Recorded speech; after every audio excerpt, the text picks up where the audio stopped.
സംസ്ഥാനങ്ങളുടെ അതിർത്തിയിൽ വ്യത്യസ്തത പുലർത്തുന്ന ഒരു സ്ഥലമുണ്ട് ഇന്ത്യയിൽ. രണ്ട് സംസ്ഥാനങ്ങളെ പരസ്പരം വേർതിരിക്കുന്ന ഈ സ്ഥലം സ്ഥിതി ചെയ്യുന്നതാകട്ടെ ഒരു റെയിൽവേ സ്റ്റേഷനിലും.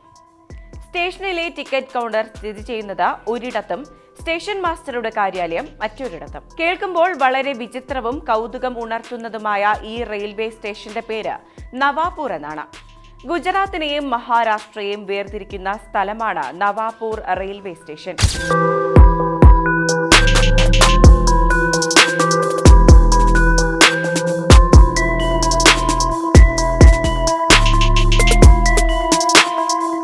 രണ്ട് സംസ്ഥാനങ്ങളെയും വേർതിരിക്കുന്നതിന് മുൻപ് സ്ഥാപിച്ച റെയിൽവേ സ്റ്റേഷൻ ആയതിനാലാണ് ഇത്തരത്തിൽ സംഭവിച്ചത്. 4 വ്യത്യസ്ത ഭാഷകളിലാണ് ഇവിടെ അറിയിപ്പുകൾ അനൗൺസ് ചെയ്യാറുള്ളത്.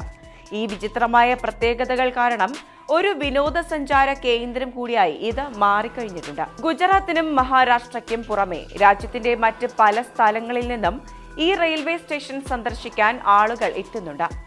അതിർത്തി വേർതിരിക്കാനായി സ്റ്റേഷനിൽ സ്ഥാപിച്ചിട്ടുള്ള ഒരു ബെഞ്ച് യാത്രക്കാർക്ക് കൗതുകമാണ്. അതിർത്തികളാൽ വേർതിരിച്ച രണ്ട് സംസ്ഥാനങ്ങളെ അതിമനോഹരമായി ഒരു റെയിൽവേ സ്റ്റേഷൻ യോജിപ്പിച്ചു നിർത്തുന്ന മനോഹരമായ കാഴ്ചയാണ് യാത്രക്കാർക്കും വിനോദസഞ്ചാരികൾക്കും നവാപൂർ റെയിൽവേ സ്റ്റേഷൻ സമ്മാനിക്കുന്നത്. വെസ്റ്റേൺ റെയിൽവേ സോണിന് കീഴിലെ മുംബൈ ഡിവിഷന് കീഴിലാണ് നവാപൂർ സ്ഥിതി ചെയ്യുന്നത്. ഔദ്യോഗിക രേഖകളനുസരിച്ച് മഹാരാഷ്ട്രയിലെ നന്ദൂർബാർ ജില്ലയിലാണ് നവാപൂർ സ്റ്റേഷൻ സ്ഥിതി ചെയ്യുന്നത്.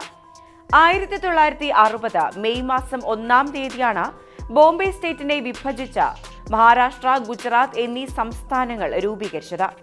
1853 ഏപ്രിൽ 16-നാണ് ഇന്ത്യൻ റെയിൽവേ സ്ഥാപിക്കപ്പെട്ടത്. മുംബൈയിൽ നിന്ന് താനെ വരെ നീളുന്ന ഒരു റെയിൽ പാതയായിരുന്നു ആദ്യം ഇന്ത്യൻ റെയിൽവേ എന്ന് അറിയപ്പെട്ടു തുടങ്ങിയത്.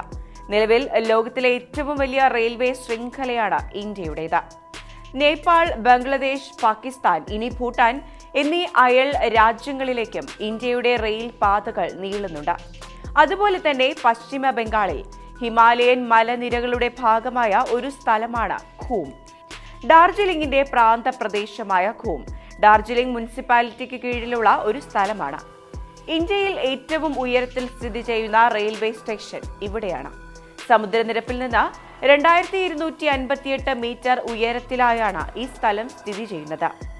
1879-ലാണ് ഡാർജിലിംഗ് ഹിമാലയൻ റെയിൽവേ ആരംഭിക്കുന്നത്.